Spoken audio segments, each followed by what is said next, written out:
Alrighty, today's workout. We start out with bent row, squat thrust into clean up to the shoulders, and deep squat press for 10.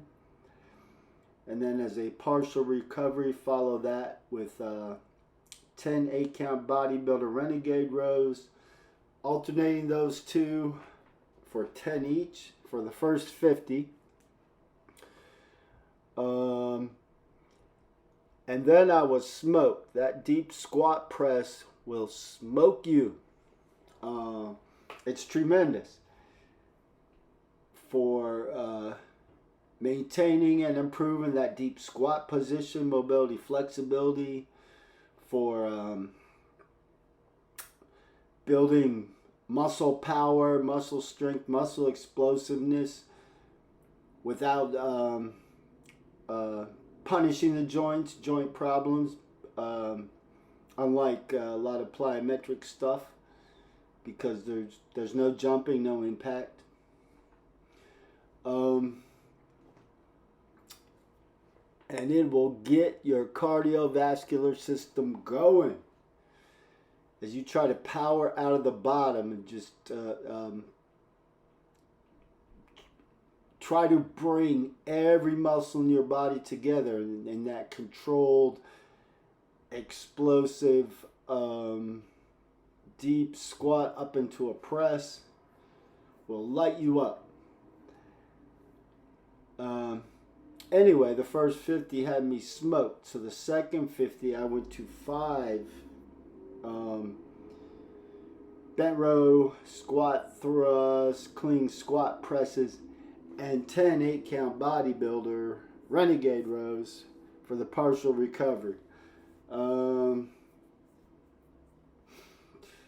Another thing to point out here is I'm using hex dumbbells.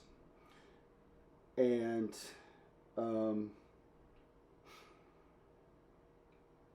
it's important to mention, you'll see people do stuff like this with kettlebells, and that's extraordinarily unsafe. The lighter weight, smaller kettlebells obviously have a smaller flat surface, but even the bigger heavy ones, all of them, once you get past the flat surface, you go into a rounded surface.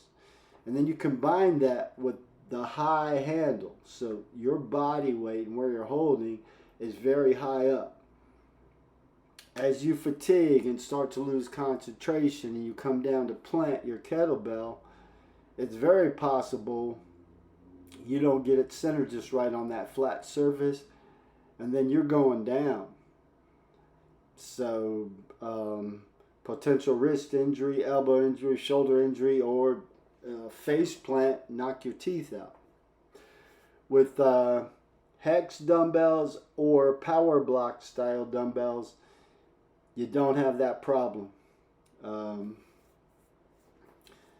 You got a nice flat surface, easily to put down. The handle is lower and right between the weight, so even if you come in not quite lined up, the dumbbell's going to naturally fall onto the flat surface. You're not going over. So, personally, that's the biggest reason that I believe hex and power block style dumbbells are superior to kettlebells.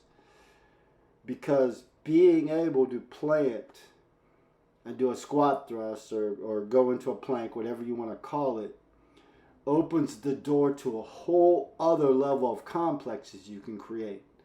Being able to go from standing down into that plank position opens the door to all the different burpee variations, mountain climbers, all the stuff you can do down there safely. And of course you can come out of it and do your stand-up stuff. And with dumbbells you can do all the kettlebell type stand-up stuff. So besides the fact that power blocks are extraordinarily less expensive than dumbbells, being able to do a squat thrust while holding weight is just a whole other level. So, me personally, I recommend you stay with hex style and or power block style dumbbells. Don't waste your money on kettlebells. Not to mention the extra money to learn how to use them, because they're much more complicated to learn the movements and stuff. Anyway, old Natty, check out the description box. Performance Nutrition Made Simple. Free PDF download. Contact info for coaching. Links to bookstore. Full breakdown of workout. Old Natty, I'm out.